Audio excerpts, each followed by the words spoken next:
আসসালামু আলাইকুম। তোরা সুন্দর হইয়া চল, ইয়া হইয়া তোরা যেমন কাজের তো না সুন্দর হইয়া বা হইয়া এটা ঠিক করা প্রতি বছর বছর চাপ করবে সবাই সুন্দর মতো মিললা।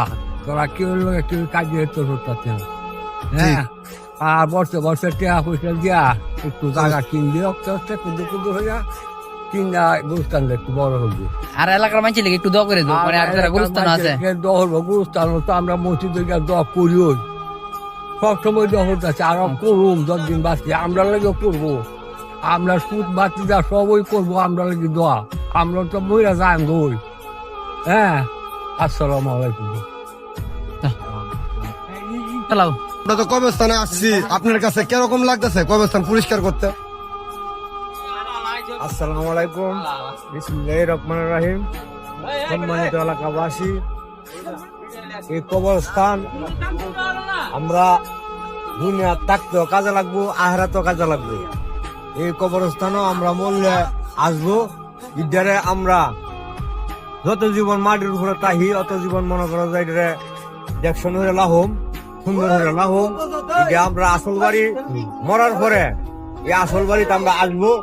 এই বাড়িকে আমরা সমাজ এবং দেশ এবং দেশের বাইরে যারা আছি সবাই এই গুরুস্থানের ফাইল খেয়াল রাখবেন। এইটা আমরা সম্পদ, এই 3.5 হাত জায়গা লইয়া আমরা কবরস্থানে শুইতে হইব। ইটার ফাইল আমরা সমাজ এলাকাবাসী এবং দেশে এবং দেশের বাইরে যারা আছেন সবাই ইটার ফাইল খেয়াল রাখবেন। দান অনুদান এবং যে যেমন পারেন গুরুস্থান মসজিদ করে যাবেন ইনশাল্লাহ। সবাইকে দীর্ঘ আয়ু কামনা করে আমি আমার আলাপ আলোচনা শেষ করলাম। আসসালামু আলাইকুম ওয়া রাহমাতুল্লাহি ওয়া বারাকাতুহু। কাকা কিরকম লাগতেছে কবরস্থান পরিষ্কার করতে? সুন্দর, এটা আসল বাড়ি। আলহামদুলিল্লাহ। যাক, কাকার কাছ থেকে আমরা কাকার আলাইকুম। আমাদের আশিবাড়ির যে গুরুস্থান সবাই মিলিত হয়ে একত্র হয়ে আমরা সুন্দর একটা ভয় পরিষ্কার করতেছি যে গুরুস্থান হইলো আসল ঠিকানা।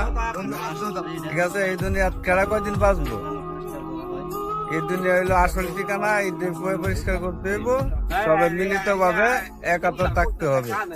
ঠিক আছে, মানুষ যত কিছুই করে এই গুরুস্থান আসতেই হবে।